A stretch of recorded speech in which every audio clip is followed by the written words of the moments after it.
Adam Hill, I'm the co-owner of Direct Polymers. We're a Denver-based plastics recycler.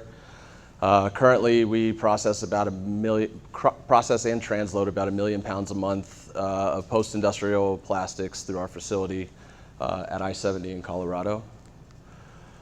Many of you have heard this over and over since we've been here. We are facing some global challenges with plastics recycling. Our company is trying to help that out a little bit. First, I'd like to discuss some of the major challenges that are going on. Obviously, China has shut down in the past. Our status quo, especially in Colorado, has just been bale it together, send it overseas, and let China or whoever over in Asia deal with it. They're no longer doing that. We have an oversupply. We're trying to figure out what to do with it, so we need some new solutions.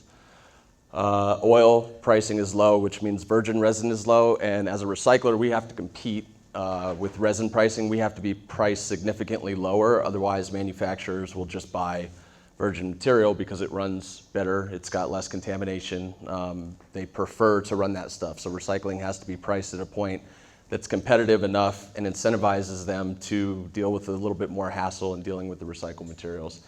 And then obviously freight costs have gone through the roof. Colorado is a bit of an island compared to other areas in the country, so freight costs, increases in freight costs greatly affect what we do because it's very expensive, and what we do is price per pound. We operate on every recycler in here, whether it's fibers, plastics, whatever, we operate on fairly thin margins. So with multi-$1,000 freight costs, freight can eat up as much as 30% of the load value sometimes.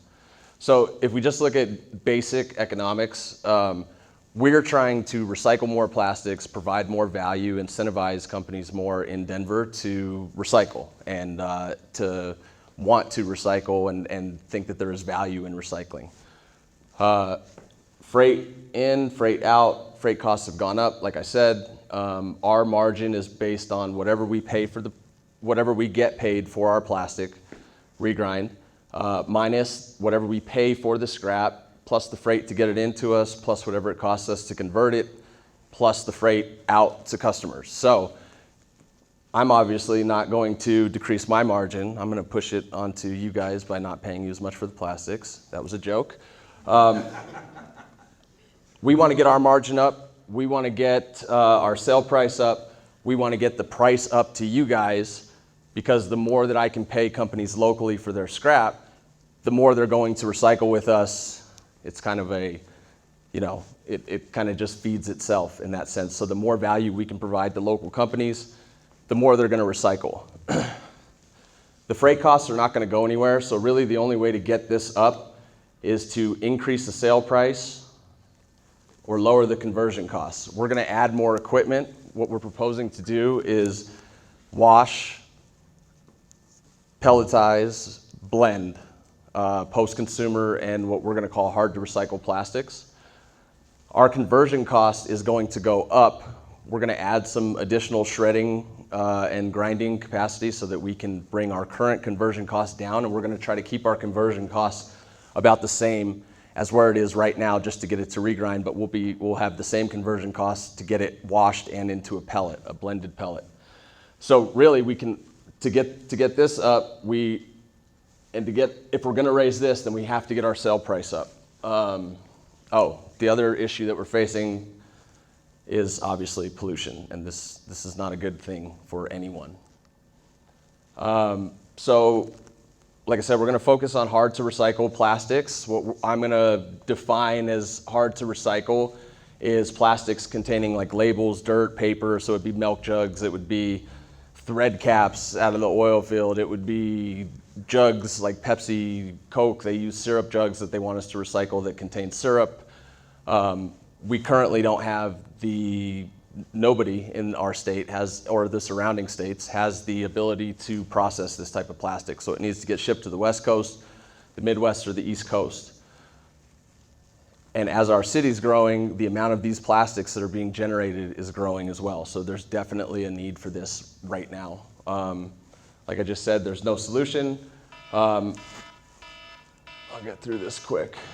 Okay, so we basically want to create a higher value product by blending lower cost materials with some of our current feedstocks so that we can basically sell a higher priced material with lower priced materials. We wouldn't need to pay as much for a lot of these hard to recycle materials, and they feed in well to the streams that we're currently doing.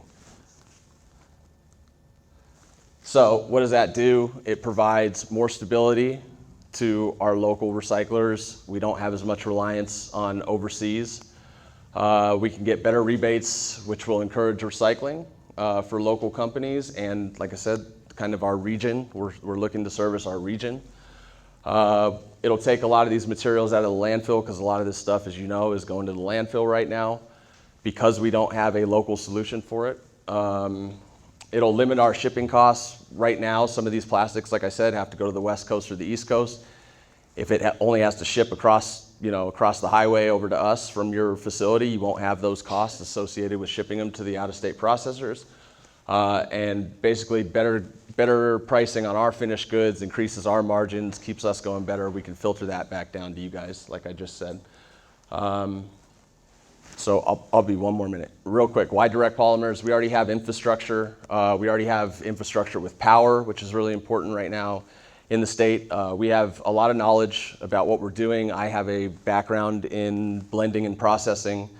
We're working closely with a lot of companies right now that are large corporations, such as the Coca-Cola type companies of the world. We're specifically working with Procter & Gamble and Kimberly-Clark to fill their new mandates requiring at least 25, hopefully 50% ocean or post-consumer / hard to recycle plastics in their products. So I think that we're a really good fit.